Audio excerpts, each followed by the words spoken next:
विद्यार्थियों एवं साथियों, जय हिंद। आइए आज के इस वीडियो में इस कालखंड में हिस्से अर्थात भाग, और यह भिन्न का ही एक प्रकरण है, भिन्न का ही एक अंश है। ठीक है, इससे संबंधित प्रश्नों को हल करते हैं। जैसा कि आपको ज्ञात है, वर्तमान में हम सभी लोग अर्थात विद्यार्थी लोग नेस की तैयारी कर रहे हैं, शिक्षक साथी तैयारी करवा रहे हैं। यदि आप शिक्षक हैं और इस वीडियो को देख रहे हैं तो आप अपने बच्चों को इस वीडियो को अवश्य दिखाइए। इस कालखंड में मैं जो हिस्से से संबंधित अर्थात भिन्न का एक प्रकरण है, इससे संबंधित प्रश्नों को यहाँ पर लिया है, और यदि इस प्रकार के प्रश्न बच्चों को पूछे जाएंगे तो किस प्रकार हल करना है। आइए प्रश्नों को मैं पढ़ता हूँ। एक कक्षा के बच्चे साला समय के बाद निम्नानुसार समय व्यतीत करते हैं। तो विद्यार्थियों, साला समय क्या होता है? साला समय होता है 10:30 से 4:30 का, और 4:30 के बाद में विद्यार्थी जो कार्य करते हैं वो इस डायग्राम में बताया गया है। ठीक है, यहाँ पर देखिएगा डायग्राम में यहाँ पर एक गोला बनाया गया है। ठीक है, और इस गोले के अंदर एक लाइन बीचों बीच से खींची गई है, और फिर जो आधा भाग इस गोले का इसको फिर आधा कर दिया गया है, जैसा कि आप यहाँ पर देख पा रहे हैं। इस भाग में लिखा हुआ है टीवी देखना, यहाँ पर टीवी देखना, अर्थात इतने बच्चे यानी इतने जो बच्चे हैं वो टीवी देखने का कार्य करते हैं सारा समय के पश्चात, और यहाँ पर जो दिया गया है इतने बच्चे अन्य कार्य करते हैं, और जो इतने बच्चे हैं ये खेलना अर्थात खेलने का कार्य करते हैं। अब नीचे प्रश्न दिया गया है कि बच्चे खेलने में कितना समय व्यतीत करते हैं। ठीक है, बड़ा सरल प्रश्न है, थोड़ी समझने की आवश्यकता होगी। 4 विकल्प: ए 1/4, बी 2/3, सी आधा और डी 1/3। तो विद्यार्थियों, प्रश्न तो बहुत सरल है, किंतु हम आपको समझाएंगे कि 1/4 क्या होता है, 2/3 क्या होता है, आधा या 1/3 क्या होता है।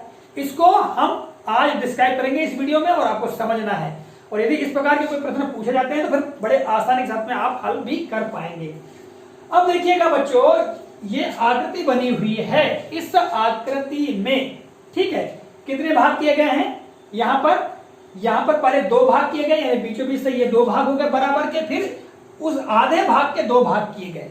ठीक है, और यहाँ पर जो प्रश्न पूछा गया कि खेलना कितने बच्चे करते हैं सारा समय के पश्चात, तो सीधी सी बात है भाई, जब हम 2 भाग कर दिए, ये 2 भाग कर दिए, तो इतने बच्चे खेलना यानी खेलते हैं।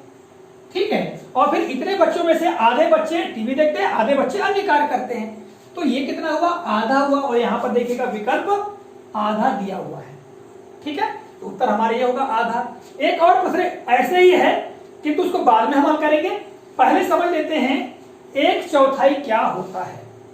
तो 1/4 को समझिएगा, कोई भी एक वस्तु है, चाहे वो कोई गोल हो, ठीक है, कोई त्रिकोण हो, चाहे कोई वर्ग आयत हो, ठीक है, किसी प्रकार की भी आकृति हो, किसी प्रकार का भी सामग्री हो, सामान हो, तो उसमें हमको अगर 1/4 दिखाना है तो उसके लिए हम क्या करते हैं?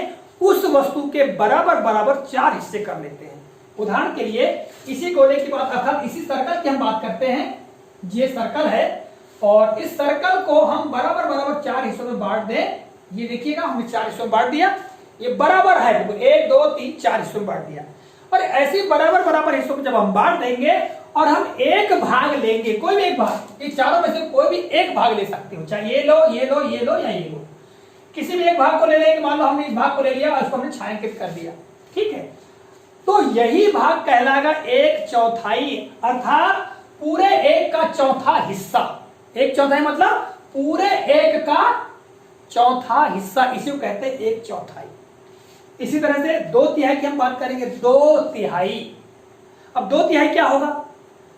आशा यह है कि किसी पूरी एक वस्तु को यदि 3 भागों में बराबर बांट दिए जाए, और उसमें से 2 भाग जब हम लेंगे तो वो 2/3 कहलाएगा। अब एक गोले की हम बात करते हैं, तो इसी गोले को यदि हम बराबर बराबर 3 भागों में बांट देते हैं, चलिए हम बराबर बराबर 3 भागों में इसको बांटने का प्रयास करते हैं। तो देखिएगा विद्यार्थियों, बच्चों, हमने ये 1 2 3 भागों में बराबर बराबर बांट दिया। अब आप देखिएगा यहाँ 2/3 कह रहा है। तिहाई का मतलब 3 हिस्सों में से 1 हिस्सा। 2/3 मतलब 3 भाग हमने किए हैं, और 3 भाग में से 2 भाग, हम कोई भी 2 भाग ले ले, ये ले ले, ये ले ले, या फिर ये ले ले। ठीक है, तो चलिए हम 2 हिस्से ले लेते हैं। ये 2 हिस्से हो गए, तो ये कहलाएगा 2/3। ठीक है, आधा के बारे में समझते हो, यदि कोई एक पूरी वस्तु है उसको 2 बराबर भागों में बांट दिया जाए तो आधा हिस्सा आधा कहलाएगा। ठीक है, सीधी सी बात है। और 1/3 की हम बात करें तो बच्चों यहां हमने 3 बराबर बराबर हिस्से किए थे, तो 3 में से यदि हम कोई भी एक हिस्सा ले लें, ठीक है, तो ये एक हिस्सा 1/3 कहलाएगा। किसी एक वस्तु के 3 बराबर बराबर भाग कर देने के पश्चात एक भाग हम ले तो वो कहलाएगा 1/3। अभी हमने आपको ये सर्कल में बताया, हम चाहे तो किसी वर्ग में बता सकते हैं, आपको किसी आयत में बता सकते हैं, कोई भी आकृति हो, जैसे उदाहरण के लिए कोई त्रिभुज ले ले, समबाहु या समद्विबाहु त्रिभुज ले सकते हैं, तो उसमें भी हम आपको बता सकते हैं कि 1/4 क्या होता है, 2/3 क्या हो सकता है, आधा क्या हो सकता है और 1/3 क्या हो सकता है। उदाहरण के लिए यहाँ पर देखिएगा, हम ये आयत लेते हैं, मान लिया जाए तो 1/4 बताएं, उसको 4 बराबर बराबर भागों में बांट लीजिए और एक भाग ले लीजिए, ये हो जाएगा 1/4। कोई भी एक भाग ले सकते हो आप, ऐसा नहीं कि ये भाग लेना है, आप ये भी ले सकते हैं इसको ना लेकर के।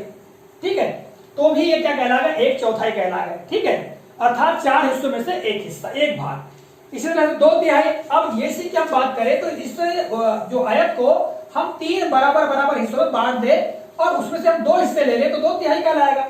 और यदि हम 1/3 की बात करें तो हम केवल एक हिस्सा ले लें तो 1/3 कहलाएगा। आधे की बात करें तो इसी आयत को 2 बराबर बराबर हिस्सों में बांट दें तो प्रत्येक भाग क्या कहलाएगा, आधा कहलाएगा। ये वाला आधा है और ये वाला भी आधा है। तो इस तरह से ये हिस्से के बारे में बताया आपको हमने। और हमारे जो गणित का जादू पाठ्य पुस्तक है उसमें भी इससे संबंधित प्रकरण दिए गए हैं, आवश्यकता है समझने की। अब विद्यार्थियों इसी तरह का एक और प्रश्न है, जैसा कि आप एक डायग्राम देख रहे हैं। यहाँ पर डायग्राम ये है कि एक सर्कल बना हुआ है और उस सर्कल के अंदर ये इतना हिस्सा ये दिया हुआ है और यहाँ लिखा हुआ है बारिश में भीगना पसंद नहीं है। आपको दिखाई ना देता हो किंतु मैं पढ़कर बता रहा हूं कि बारिश में भीगना पसंद नहीं है और बाकी जो है इसमें लिखा हुआ बारिश में भीगना पसंद है। अब यहाँ प्रश्न है कितने बच्चे बारिश में भीगना पसंद करते हैं। ठीक है, अब विद्यार्थियों यहां पर आप देखेंगे तो ये इतना भाग जो किया गया है ये 1/4 हिस्सा है। ठीक है, 1/4 हिस्सा है। और इसके बाद देखिएगा यहां पर एक हिस्सा ये हो गया, ये दूसरा हिस्सा हो गया और तीसरा हिस्सा हो गया, यानी ये 1/4 ये होगा, दूसरा चौथाई, तीसरा चौथाई, अर्थात 3/4 जो बच्चे हैं वो बारिश में भीगना पसंद करते हैं। ये प्रश्न पत्र बैंक में दिया गया है तो आप आसानी से चयन कर सकते हैं। उत्तर 3/4। उत्तर क्या होगा, 3/4। अब बच्चों थोड़ा सा प्रकरण लंबा हो रहा है किंतु इसको समझ लीजिएगा। अभी हमने आपको बताया था आधा, तो आधा को हम कैसा लिखते हैं, 1/2, संख्यात्मक रूप में 1/2। यदि हम बात करेंगे 1/4 की तो 1/4 और 2/3 की बात करेंगे तो 2/3। ठीक है, इस तरह से दर्शाया जाता है। और यदि मान लो हम 3/4 की बात करेंगे 3/4 लिखेंगे तो ये हम भिन्न के रूप में भी इन हिस्सों को दर्शा सकते हैं। विद्यार्थियों यदि आप इस प्रकार के प्रश्नों को हल करेंगे, प्रैक्टिस करेंगे तो निश्चित तौर से इस प्रकार के आने वाले प्रश्नों को बड़े आसानी के साथ में हल कर पाएंगे। यदि आप शिक्षक साथी हैं और इस वीडियो को देख रहे हैं तो आप अपने बच्चों को अवश्य दिखाइएगा। मिलेंगे अगले कालखंड में, तब तक के लिए जय हिंद।